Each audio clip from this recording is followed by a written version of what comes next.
7 years. Yeah, something like that. Yeah. A little about Sue. She was an industrial physicist for 7 years, and then she became an academic at the University of Akron, where she was a full professor for 26 years until Armageddon hit, and that was the Yeah. university's mass layoffs last summer.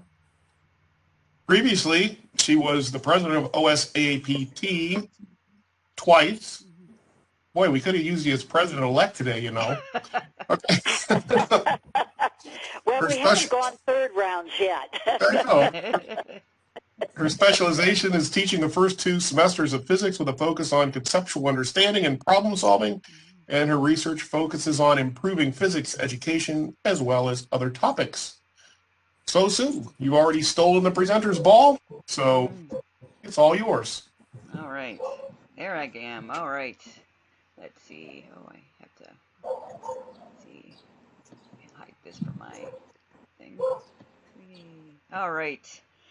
So, yes, as Tom said, everything is in an interesting place for me.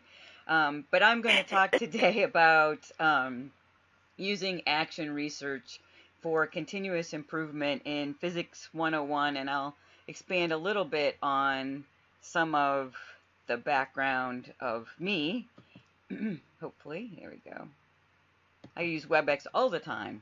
So I'm going to just kind of give you an outline. So first, going to start off with kind of my self-reflection, and then what started off as a way to better teach ended up also making me what I lovingly call a research addict. And then I'm going to talk a little bit more about what is action research, if assessment is a dirty word, because I think a lot of us think of it that way. But I think it's more about how it tends to be framed and pushed onto us, whether we're in K through 12 or in higher ed. And then I'm going to talk about lessons learned and my goals of constant improvement, and then close with a kind of who cares and so what, because as my dissertation advisor used to always say, that's the most important thing about pretty much everything we do. So I am finishing out my 27th year in higher ed, not as grad student. As Tom said, I spent the first 26 years as tenure track and tenured full professor at the University of Akron, and then the university, through their great wisdom, decided that laying off faculty, about at least 100 of us, seemed like a good idea, although I like to remind people that the only people who generate money in higher ed are, in fact, faculty. Everything else loses money, and, you know, like, even sports loses money unless you are someplace like Ohio State. So anyway, I started off as an industrial physicist. I used to object very keenly when people would ask me, you're getting your master's degree in physics, what are you going to do? Are you going to teach? And I'd say, no, I'm not going to teach. I'm going to be an industrial physicist because, you know, life is funny. I was an industrial physicist for 7 years and longed to leave the ugly corporate world behind and joined what, at least at the time, was the kinder world of academia. You know, things change. I got my PhD in education. As I mentioned, that I started off really taking education, graduate education classes with the idea that I hadn't always had the best learning situations, especially within physics. So I wanted to know what to do better. I knew what not to do. You know, like in my undergrad, the head of the physics department at Mount Union used to have surprise quizzes delivered orally, true or false, right minus wrong. You could get a negative score. And I didn't want to do things like that, but I wasn't sure what to do.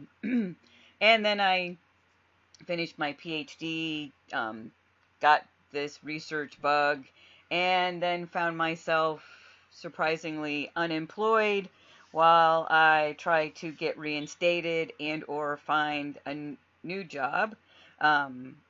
I would like to remain in physics, but of course, or teaching physics, but of course, the job market isn't the greatest anywhere, thanks to the pandemic.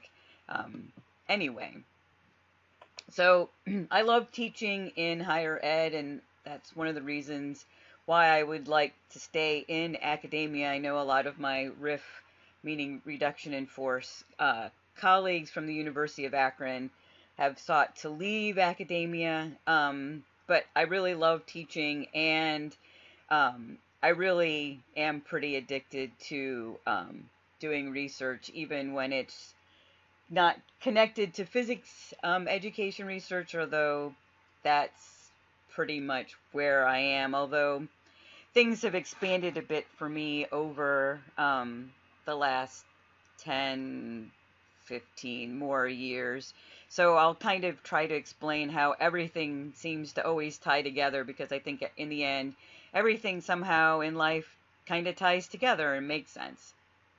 So I'm going to start off talking about this idea of action research. So a guy named Kurt Lewin, then a professor at MIT, first coined the term action research way back in 1944. And the idea is that it's not research just for research's sake, but it's research that focuses on creating a transformative change, so that the research findings are linked to actions that make life better, whether it's education or whatever your discipline might be. And it can also be related to research that uses data to investigate actions that you've already done to see how effective the changes you've made are.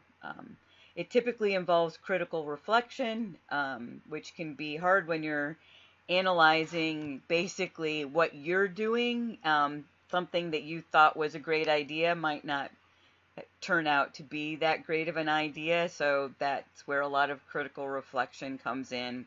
And it captures the idea of continuous improvement, so that action research has as its goal something that's often linked to accreditation. I worked in the Department of Engineering and Science Technology at the University of Akron in what originally was called the Community Technical College, and then had the dumbest name ever, Summit College, and then became the College of Applied Science and Technology.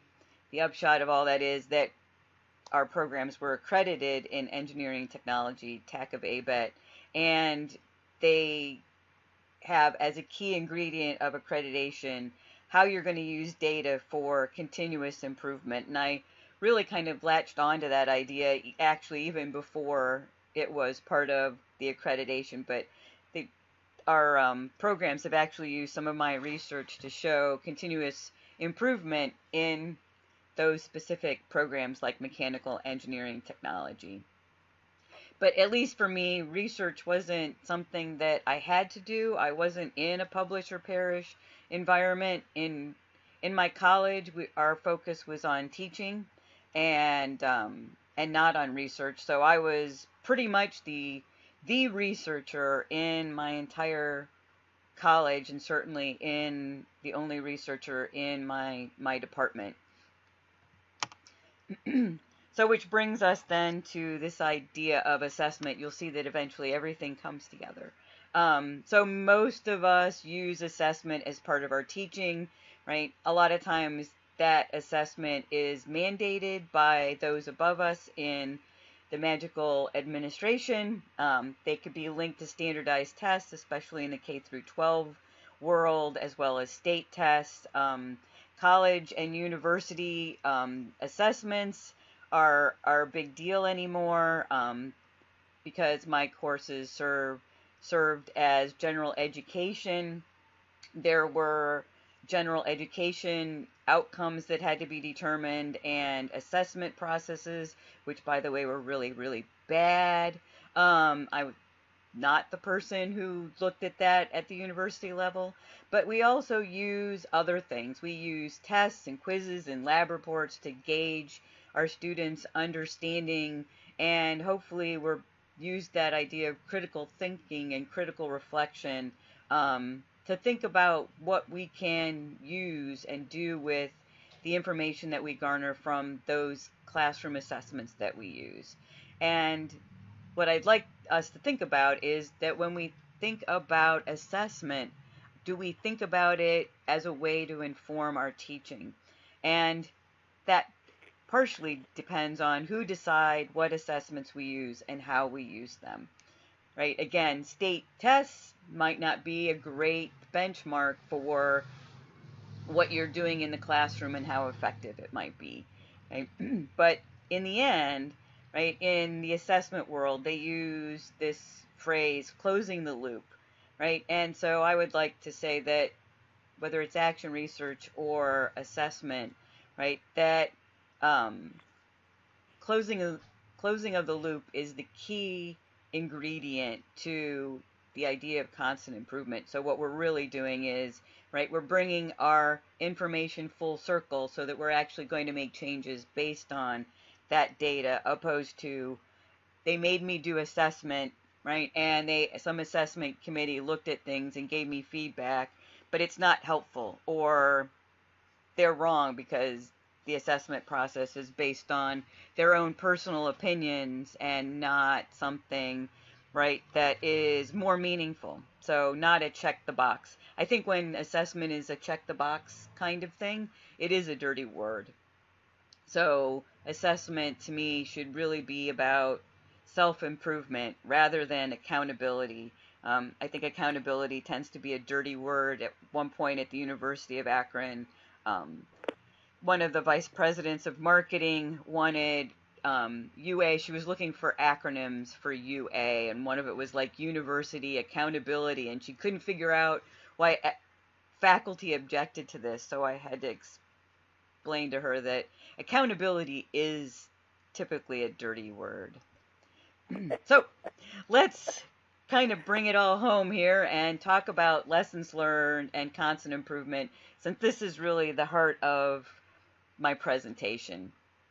So my first big lesson learned actually came from my dissertation, which now seems like a really long time ago. I completed it during 2002-2003 school year, academic year, which in a lot of ways seems like yesterday, and yet it isn't.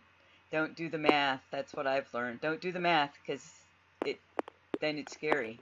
But anyway, so originally my dissertation topic was supposed to be related to computer-based training, which was kind of the precursor to online education. And I took some specific courses in something that no longer exists that I know of called authorware, where you could create things that are really the kinds of things that now we see as part of classroom management systems.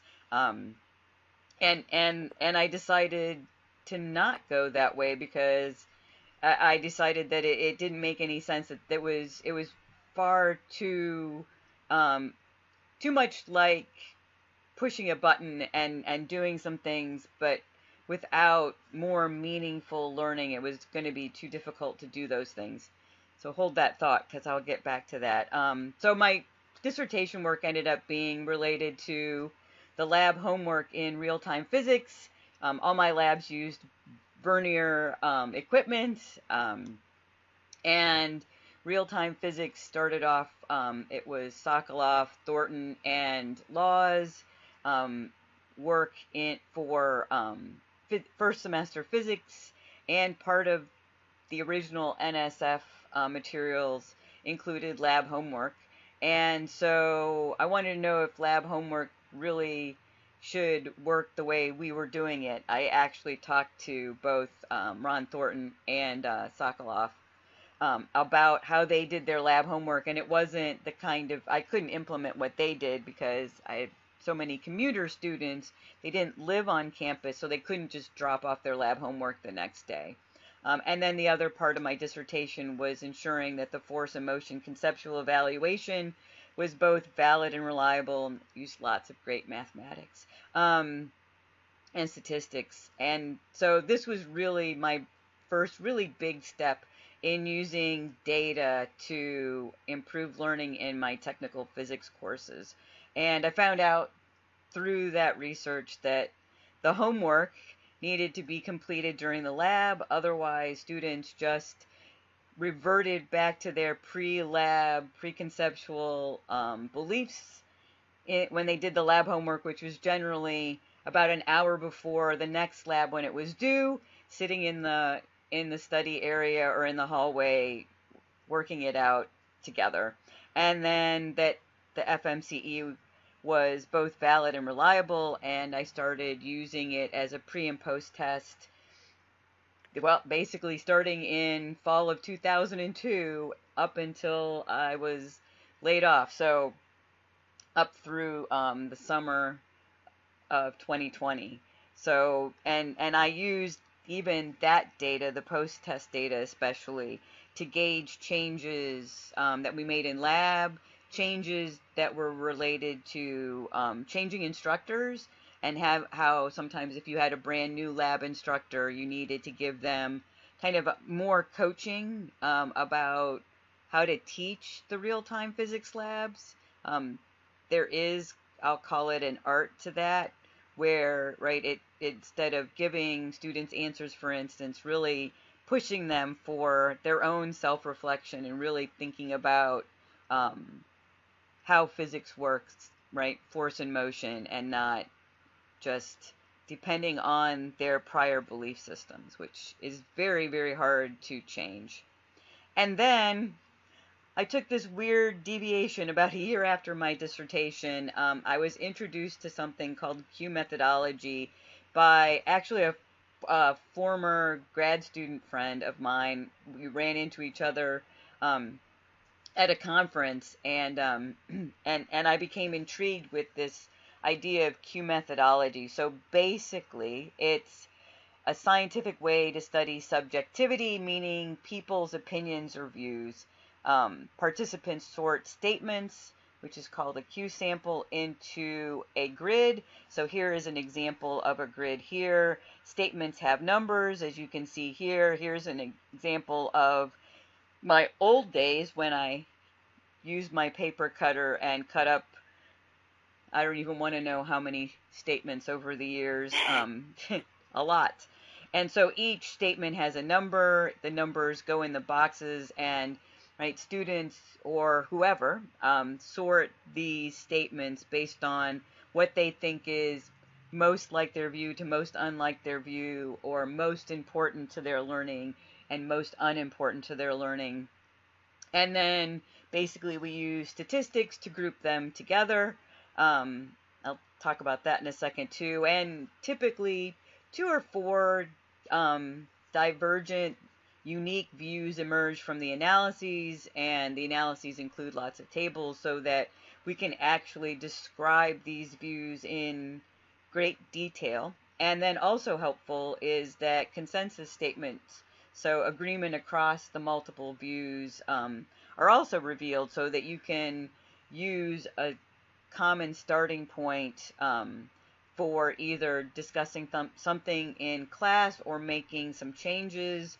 Or the first time I did a Q study was actually, they wanted to create a school of technology, and we actually use the consensus statements to get our group to start where we had commonalities and then build from there, because there was a lot of yelling in our meetings. So it just ends up that Q methodology is incredibly connected to physics. First of all, William Stevenson, who created Q methodology, had PhDs in both physics and psychology. Back in the 30s and 40s, there was something being created which they called psychophysics, which part of the idea was to have what happened in physics, right, in the idea of quantum physics, to happen in psychology. And William Stevenson was very interested in this idea, and he studied under Spearman, who was the creator of factor analysis.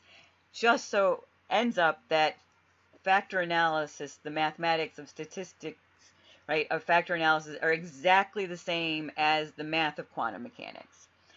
Something that when I took advanced statistics as an education grad student, when we learned about about our factor analysis, I like got all excited and I like literally screamed in the middle of class, "Oh my God, it's the same math as quantum mechanics!" And some grad student turned around and looked at me and said, "Why are you in our class?" Anyway, but Stevenson used these ideas from quantum mechanics, moving beyond just the idea that factor analysis was the same mathematics as quantum mechanics, but also using other ideas from physics, especially complementarity, which I just got an article accepted in the Journal of Mixed Methods Research about physics and Q methodology and complementarity, which is like the wave particle duality of light, right, is an example of complementarity. And you won't believe this, but Stevenson was also very much in love with the idea of philosophy of science, and I recently read an really awesome article about how physics needs to better embrace philosophy of science. But anyway, so here is an overview of one of my early Q studies, not the first one, and this is still one of my favorites. So I had looked at student epistemology, so their perspectives about learning, and decided that I would merge that first idea with, right, my idea from my dissertation about using the FMCE for pre-test and post-test. And so I did that, and the results were really intriguing. There were 4 unique views. Students sorted statements that were about learning physics, and most of those came from conversations between me and students and over hearing students discuss learning physics, and also a woman named Marlene Schomer actually created an epistemology Likert scale tool, and I took some things from that. But so you see table 3 here. This just shows some of the statements that were used in this study. Like, I like the exactness of math type subjects. I enjoy solving problems, right? If I'm going to understand something in this course, it will make sense to me right away, opposed to learning takes time. And of the 4 views, only one of them had a positive correlation to the post-test scores on the FMCE. And so there was really this Newtonian view, and they had both high scores on the post-test, so there's 47 possible answers, right? So you could get 47 points overall, and this one factor, this one view, it was all the students who did really well on the post-test. And this is an example of things they felt strongly about. So, like, I like the exactness of math type subjects. This is something that they feel very strongly about. I enjoy solving problems. I can tell when I understand the material in this class, so they're very self-reflective about their learning. These are not the students who are fixated about, I just want to pass, or I need an A. They are willing to ask questions. They feel like they have control over their learning, right? So it's the things that we hope all students feel. And one of my big takeaways from this study was actually that I needed to start teaching students how to think about their learning, while we were also going through the class and learning physics, and helping them understand that learning often takes, right, a lot of time, that you don't understand things right away, right? So these were also the students who typically completed homework assignments and asked questions, opposed to the students who spend 5 minutes on problem 15 and then throw their hands up because they don't know what to do. So a few years later, I had an opportunity through a grant through the state of Ohio to offer a 1-week workshop to physics and physical science teachers. So these were all middle school and high school teachers. And because I'd already done this study with students, I changed a lot. I changed basically the statement. So instead of being about students, specifically, it was about workshop participants. And I wanted to see if I would see something similar with this group of mature, right, physics and physical science teachers as far as their belief systems about learning physics and their post-test scores on the force and motion conceptual evaluation. And like I did with all of my first semester students, I started off having them take the FMCE as pre-test. And this was incredibly interesting. They all wanted to know what their scores were. So 85% of the participants had taken at least the first 2 semesters of physics in college, right?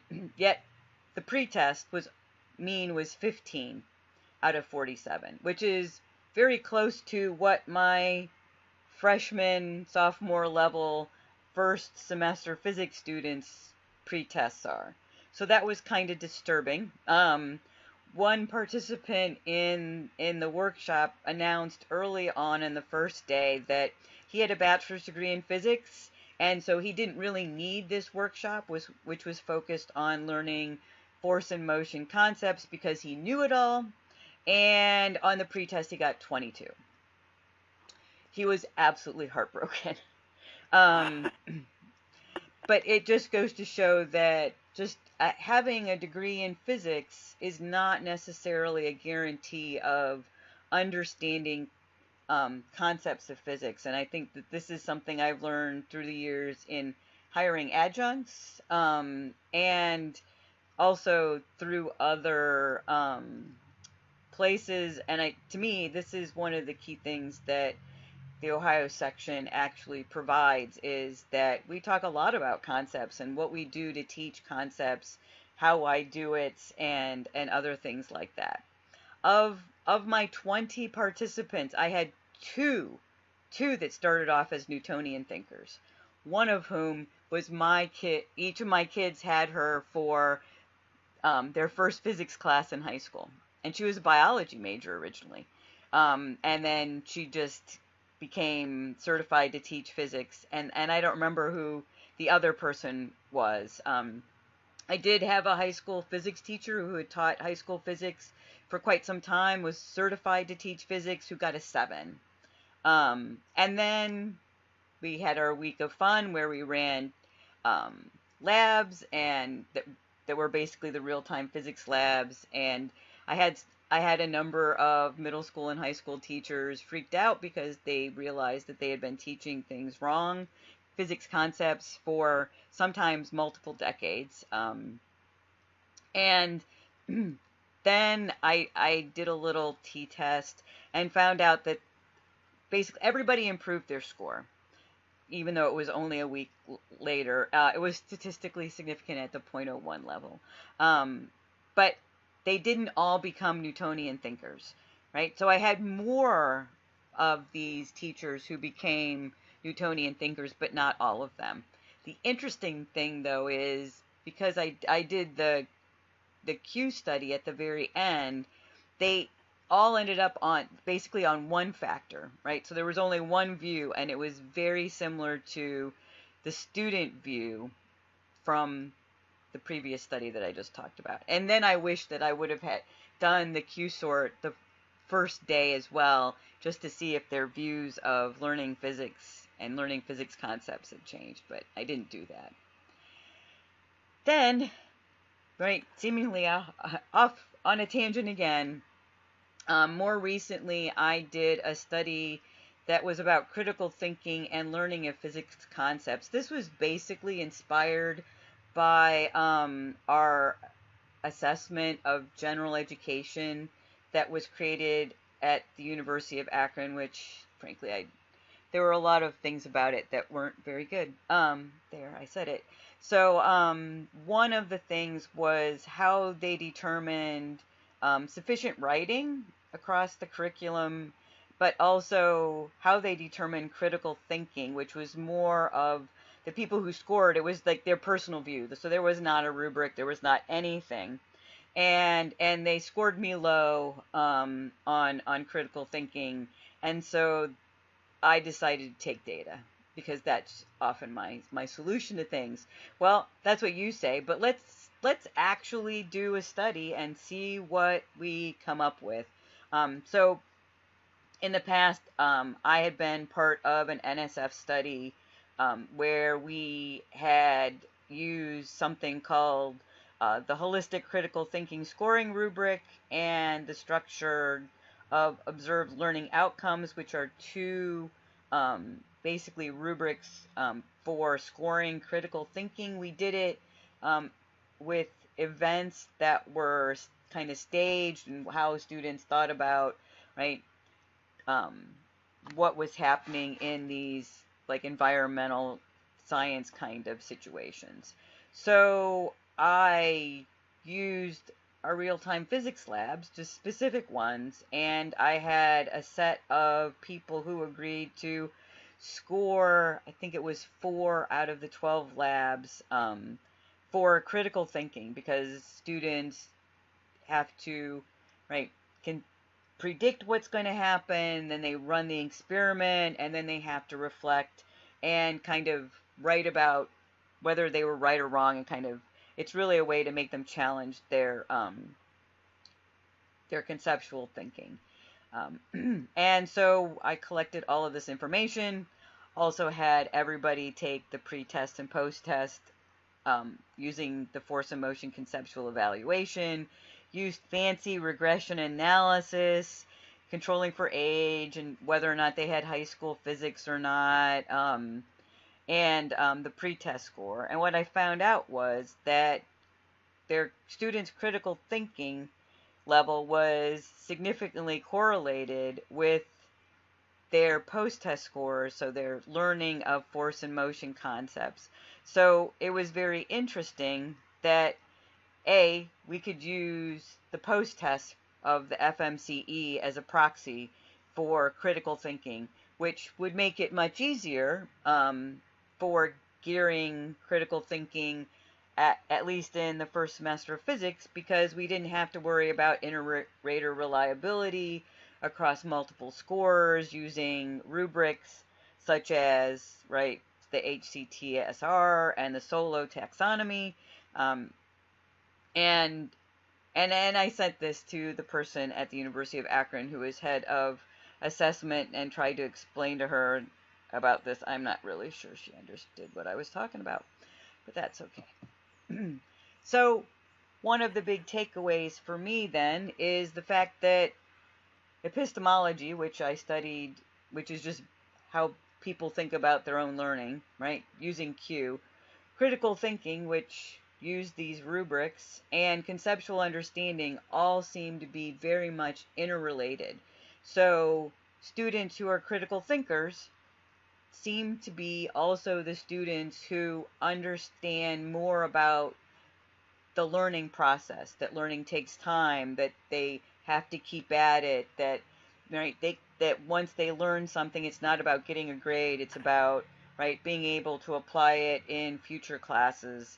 And then that all again is interconnected with conceptual understanding, right, focusing on the post-test score of the FMCE. So to me, tells me a lot about things like, right, the idea of teaching critical thinking on its own without being part of a discipline, right? And also teaching epistemology. I think that we as physics teachers end up teaching all of these things along with problem solving, right? So we're really teaching students how to think about learning, how to think critically, and then, right, we also hope that they gain conceptual understanding as well as the ability to do more than turn a crank to actually understand and reflect on the problem-solving process.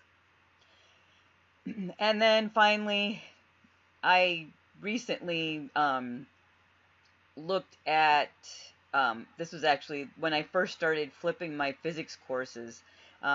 Flipping meaning that they watched lectures online, and then we could use active learning techniques during class time. So group work, um, clicker questions, think, pair, share, those kinds of things that can't really do, right, asynchronously and online. And I use statements again from conversations between me and students and things that I overheard students and students, some emails that I got. Certainly, I had some complaints about the whole idea of watching videos. And of course, I used Q to look at these different viewpoints. And it was interesting. There were basically two views. One was active learners. They really liked the idea of this kind of interactive social learning happening in the classroom. They didn't mind watching the videos or reading the textbook. And then there were the more passive learners, which I called the unprepared traditionalists. They were angry that, and I do mean angry, that we were doing something that was different than what they had experienced in the classroom before. I actually did this study in the middle of the semester because I was getting so much different feedback about this idea of a flipped classroom.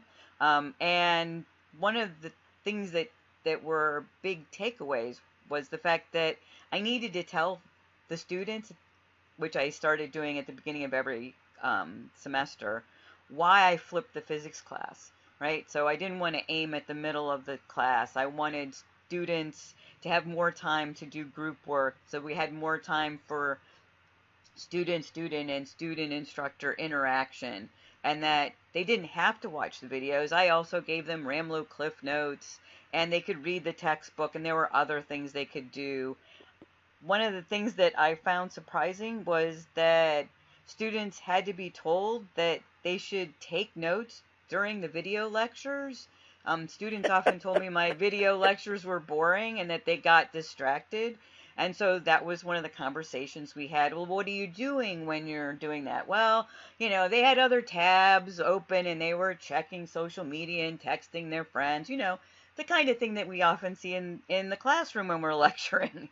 And so, but one of the things that they hadn't thought of was that they should maybe write some stuff down.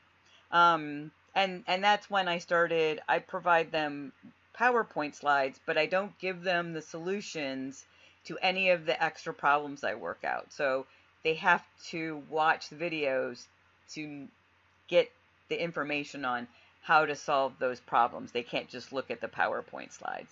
And that seemed to be a really good motivator. And then finally, some pandemic lessons, which don't seem to be connected directly to the idea of physics education per se. So I actually did 3 different studies using actually online Q sorts thanks to the pandemic. So one of them was connected to faculty views about moving courses online during a worldwide pandemic, and then students' views about experiencing this change from face-to-face to remote instruction, right? So both faculty and students, literally, at least at the University of Akron, we were literally halfway through the semester when, right, the pandemic was declared. We shut everything down, and then we moved everything from face-to-face to online, which, was a lot of fun for all of us. So for the faculty views, there were 3 views. So it was techies who like to teach. I don't remember. I usually participate in these kind of studies too. I think I was on this one. Um, this is the most positive view of teaching online. They really liked technology. Maybe it wasn't me. And then there were the other view, which was overwhelmed as human beings. Most of these faculty were also caregivers, so they were, and not just caregivers to small children. A couple of them were moms of small children, right? Their kids were no longer in school, so they were trying to transfer all of their classes to online while also helping their children learn in a new online format with kids home. But then there were other kinds of caregivers. There were caregivers of aging adults on this factor. There was a person who felt like they were the caregiver to all of their students, and that they ended up being kind of the counselor to many of their students who were now facing many issues, and that this was also kind of bringing this human part of being a teacher to the forefront for them. And then the last view was those who were really focused on the limitations of technology and the ability of online instruction. And the majority of these people, not too surprising, were science and engineering and technology faculty who were really struggling with things like labs. How do we get, right, the ideas from labs online so that we're not just having them go through the motions, but they're actually still learning and they're taking important lessons away. And one of the big consensus things in that study was that faculty felt really frustrated with their ability to best support their students online, right? In every way. Interactions, supporting them emotionally, supporting their learning, that this was just an overwhelming thing for college and university faculty. For students, this was also a 3 viewpoint study. It just kind of ended up that way. And so one group of students was kind of, it is what it is, right? They didn't necessarily enjoy moving online, but they were accepting that this is just the way it's going to be. They really missed their face-to-face interactions with instructors and tutors and peers, talking to their advisors, and hands-on learning experiences. So they were very connected to, right, that what can't be done online faculty view. Then there was the group that pretty much, they hate online classes. They've always hated online classes. They had experiences previously with online classes. They hated them then, and they hate them now. And then finally was my loners group, where they actually prefer face-to-face, they prefer online instruction to face-to-face, because they don't really want to talk to their peers. They don't want to talk to anybody. They want to just go in, do their work, hand it in, and go about their business. So I thought that was interesting. So how is this connected to a talk that's about continuous improvement in Physics 101? Well, I like to think of it as my pandemic lessons learned, and kind of how this semester I've actually learned to like teaching online, which then of course made me think of Dr. Strangelove, right? Or how I learned to stop worrying and love the bomb.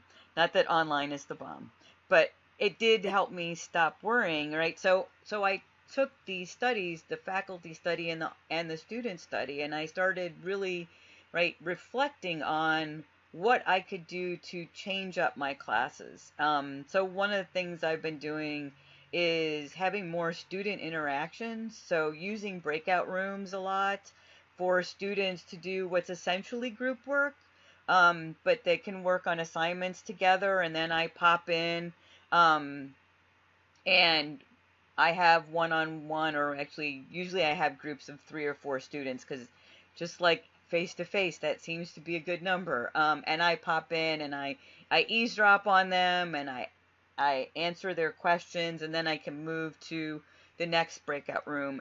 That's really wonderful. It's actually easier to do that in some ways than online than it is face-to-face. I used to say that when I was in a classroom doing that, I was getting my aerobic exercise, because I was literally running around the room.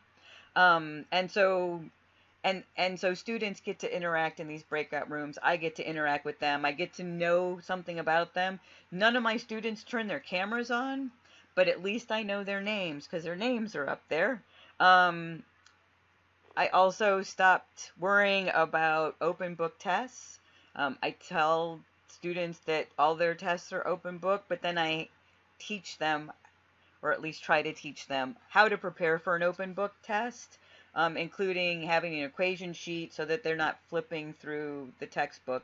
I can do a lot of interesting things with online tests, so I have set up huge pools of multiple choice questions so that they can be randomly selected. So I might have a pool of 20 questions about force graphs, and then students randomly get 8 of those questions on their test, right? And so it helps cut down cheating, possibly even more so than me walking around a room while students are actually taking a face-to-face test.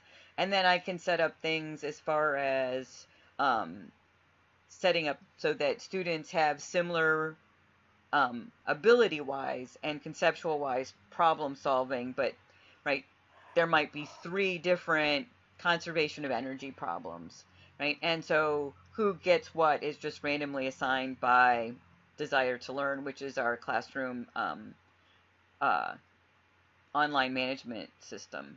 And I figured out in WebEx that you can do polling, so I'm back to doing my usual classroom clicker questions, but now we do it with the polling function in WebEx. So I think that it's helped make things work a lot better in my classes. So does this mean that everyone should be addicted to research and be doing action research? No, that's not the point here. But what I hope the big takeaway is that we should all be using data, reflect on our practice and our students' learning, right? And that we can use that practice not just for ourselves and for our students, but it's actually why we are not content delivery specialists. So I look at a lot of job postings every morning, and it is amazing how many, not necessarily faculty positions, but how many, right, publishing companies and other things are looking for content delivery specialists. And I can't make myself apply for any of those jobs because we're not content delivery specialists. You know what content delivery specialists are? Books. Books are content, right? But we are teachers, and we are constantly, or should constantly, be changing our practice. I remember my first year teaching at the University of Akron in 1994-95 academic year, and somehow I thought in my head that this was going to be great, because I was just going to set up everything the way I was going to do it, and then I could kind of sit back, and it wouldn't be nearly as crazy as that first academic year. And yeah, that never happened. That never happened, right? Because there was always something to do better. And so I've spent 26 years or 27 years, right, trying to do better. And so that's my talk. Are there any